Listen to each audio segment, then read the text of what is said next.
Hai, tahukah kalian sebagian besar diagnosis dapat ditegakkan dari anamnesis atau apa yang pasien keluhkan ke Anda? Anamnesis adalah upaya untuk mendapatkan medical history atau data yang berhubungan dengan penyakit pasien. Hal ini penting karena pemeriksaan objektif saja itu tidak cukup. Ada penyakit yang lesinya di kulit atau di mulut itu sama, tetapi gejalanya dan tanda yang dirasakan oleh pasien itu berbeda. Dan anamnesis juga akan membantu kalian untuk menentukan mungkin butuh pemeriksaan lebih lanjut dan menentukan rencana perawatan mau bagaimana. Teknis pemberian anamnesis itu ada dua. Bisa auto anamnesis ke orangnya langsung atau allo anamnesis, misal ke walinya atau yang mengantar. Ini dapat digunakan misal pasiennya itu kecelakaan, tidak sadarkan diri atau mabuk atau tidak sehat secara akal, atau sesimpel pasiennya itu sulit ngomong, contoh dalam kasus mengalami trismus atau sulit buka mulut. Kemudian anamnesis dilakukan dengan memberi pertanyaan terstruktur dari apa yang dikeluhkan pasien. Simpelnya itu perkenalan, pasien menceritakan keluhan, kemudian dokternya bertanya, namun nggak asal, tapi secara terstruktur. Nah, karena anamnesis itu kan basically cuma bertanya ya, kita perlu memahami cara memberi pertanyaan dengan benar. Pertama yaitu pertanyaan open-ended. Maksudnya itu pertanyaan yang jawabannya itu luas, pasiennya bisa cerita. Memiliki keuntungan itu memberi pasiennya kontrol. Jadi mengurangi stres pasien karena dia bisa cerita, dia bisa mengontrol percakapannya mau kemana. Dan efektif bila pasiennya sadar kesehatan. Kekurangannya itu tidak produktif. Pasiennya bisa cerita kemana-mana. Contoh ya, ada yang bisa saya bantu bu? Mungkin pasiennya cerita, ya dok ini tuh saya lagi sakit banget gara-gara kerjaan, stres, bos saya. Malah cerita tentang bosnya, rekan kerjanya, jadi bisa kemana-mana. Open-ended question ini biasa dipakai di awal saja biar pasiennya cerita dulu. Kemudian kedua ada close-ended. Pertanyaan yang jawabannya itu terbatas atau sempit. Tinggal ya atau enggak. Kelebihannya dia cepat, spesifik, jelas, dan dapat dipakai di pasien yang tidak aware banget tentang kesehatannya. Namun kekurangannya terlalu direct. Ada yang bilang itu dokternya terdengar seperti penyidik dan bisa misinterpretasi kalau dokternya salah memberi pertanyaan. Contoh, Pak ada demam enggak? Ibu itu kalau ditekan lukanya sakit enggak? Kalau misal buat makan. Bapak ada sejarah merokok enggak Pak? Langsung. Ada yang bilang itu makjleb. Jadi langsung ya atau enggak. Nah, kekurangan keduanya itu bisa misinterpretasi. Misal, simptom prodromal dengan simptom penyerta. Simptom prodromal itu yang dirasakan sebelum ada lesinya muncul. Misal, kita mau tanya, Pak ada simptom prodromal demam enggak? Terus kemudian kita tanyanya, Pak demam enggak? Nah, itu kan berbeda ya. Bisa misinterpretasi. Karena yang mau kita tanyakan itu seharusnya, Pak sebelum muncul lesinya di kulit, demam enggak? Sedangkan yang kita tanyakan tadi itu, Pak sekarang demam enggak? Nah itu kan bisa mengacaukan hasil anamnesis. Ketiga, leading question. Definisinya itu pertanyaan yang menyarankan jawabannya atau memberi opsi yang menggiring. Kelebihannya dapat menuntun pasien untuk menjawab dan cocok banget kalau pasiennya itu pikun. Jadi opsi yang kita beri itu bisa membantu pasien buat mengingat juga. Kelemahannya kalau opsi yang kita sebutkan itu nggak dijabarkan, ya sama aja percuma. Contoh, Pak, sebelum sariawan Bapak muncul, Bapak merasakan gejala pendahulu seperti sakit, rasa terbakar, atau mungkin demam atau yang lainnya. Nah, di sini kita memberi opsi Bapaknya untuk mengingat-ingat kembali dan memilih, oh iya, merasakan nggak nih nyeri, demam. Nah, itu bisa dipakai buat dalam tanda kutip menggiring jawaban yang benar. Kemudian ada pertanyaan kontradiksi. Definisinya ya pertanyaan kontradiksi untuk mengkonfirmasi statement pasien. Kelebihannya memberi pasien kesempatan buat mengkoreksi, bukan mentuding langsung. Kelemahannya salah memberi jadinya menuduh.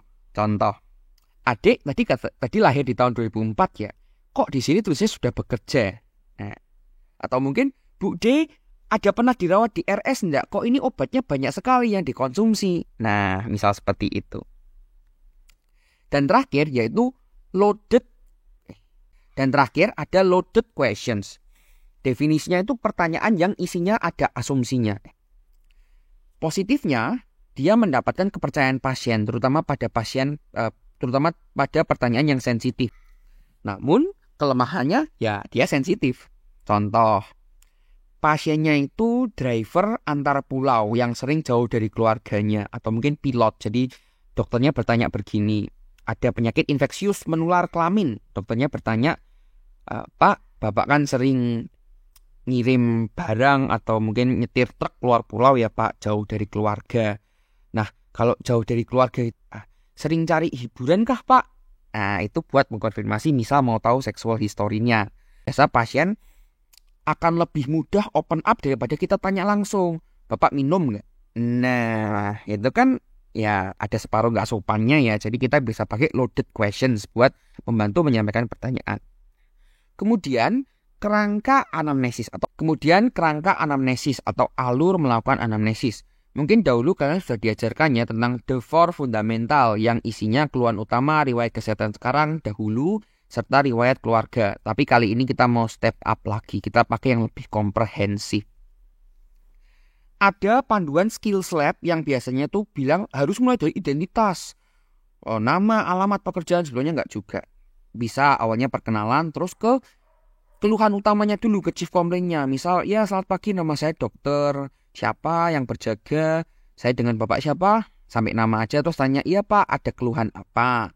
Itu kan lebih enak daripada misal awalnya itu langsung cek identitas kayak lagi mau bikin perizinan gitu kan.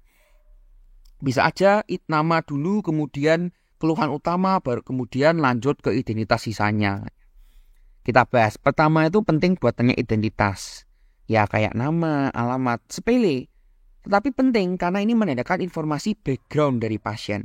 Misal, pasiennya tuh datang ke kalian jauh dari pegunungan. Nanti kalau misal hasil labnya hemoglobinnya tinggi, ya itu maklum. Karena kan di dataran tinggi. Misal pekerjaannya itu pekerja tambang, kemudian kandungan logam beratnya dan polusinya tinggi. Kemudian misal giginya juga hitam-hitam, itu kan ya karena pekerjaannya. Mungkin juga pekerjaannya sebagai petinju. Kemudian banyak ruam-ruam, banyak sejarah fraktur tulang, ya kan make sense kan. Kemudian keluhan utama atau chief complaint itu ditulis dengan bahasa pasien. Jadi misal pasien mengeluhkan sariawan di pipi, di belakang.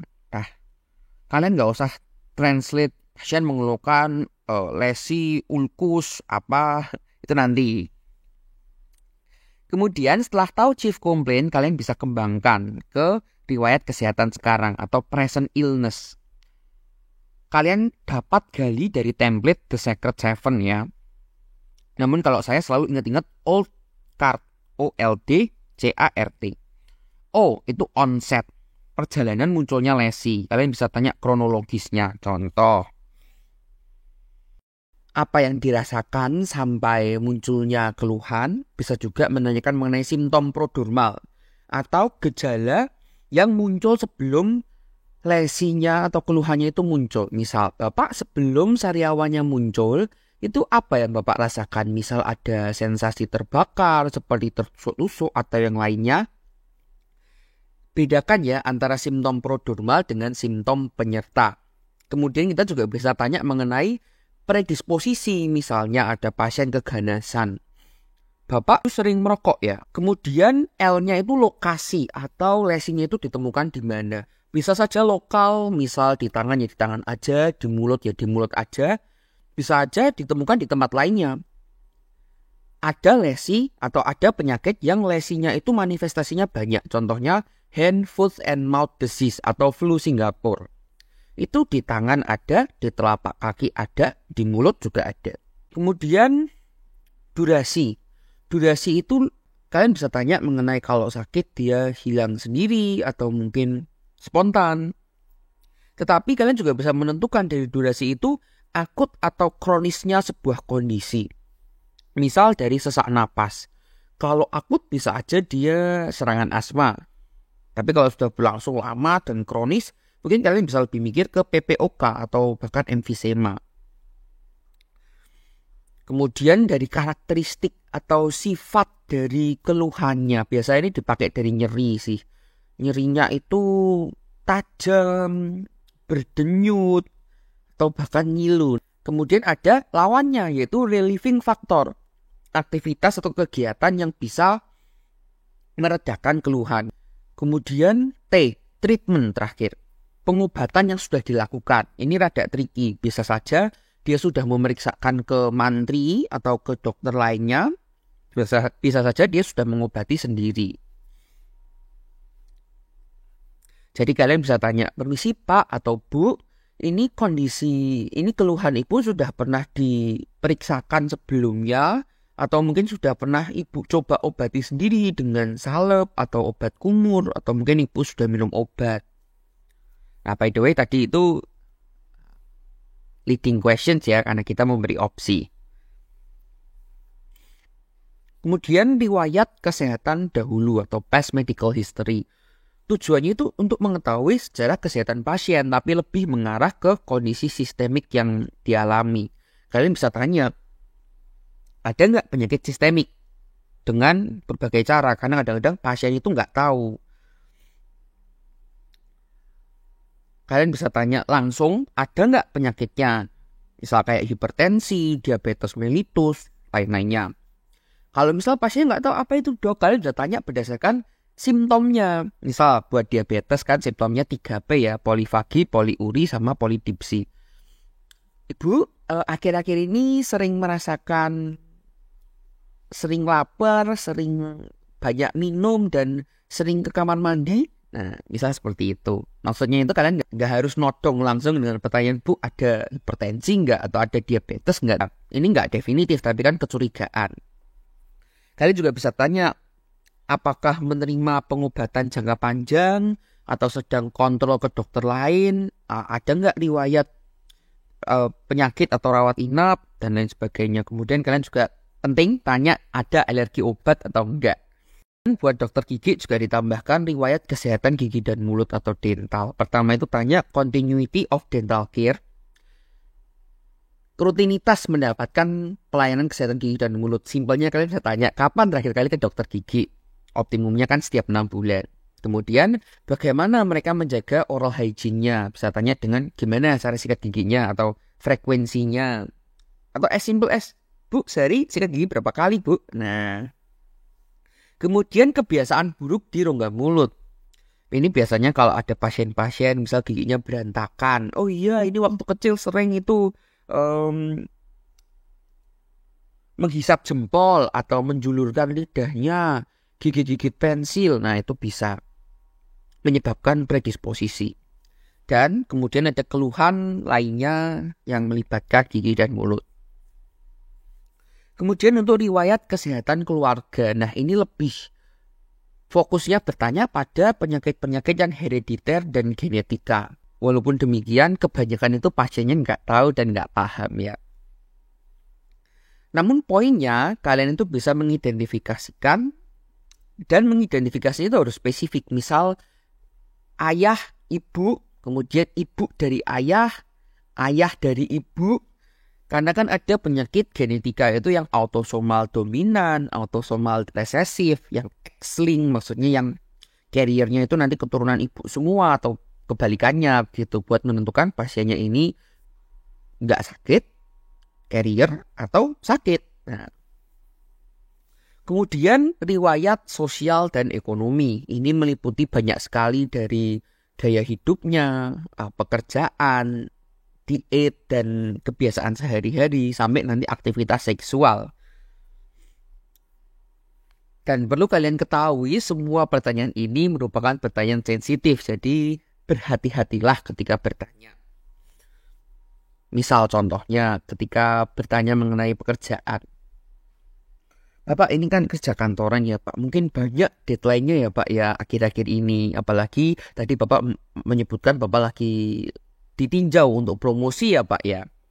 Nah, mungkin Pak, Bapak sering dengan banyaknya pekerjaan kantor ini, Bapak sering nggak merasa depresi atau merasa seperti tanggung jawabnya itu terlalu berat. Nah, kemudian nanti kalian bisa gali sendiri. Untuk mengatasi stres itu Pak, Bapak sekarang merokok Pak. Nah, itu misal. Atau mungkin Bapak untuk mengatasi stres di kantor, sering tuh kalau pulang sama temen dulu ke bar atau kemana. Nah, kalian bisa gali lagi, ungkap lagi buat menentukan kebiasaan-kebiasaan pasien berdasarkan kecurigaan kalian.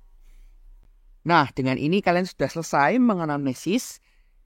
Terakhir, jangan lupa ditulis di rekam medis ya teman-teman.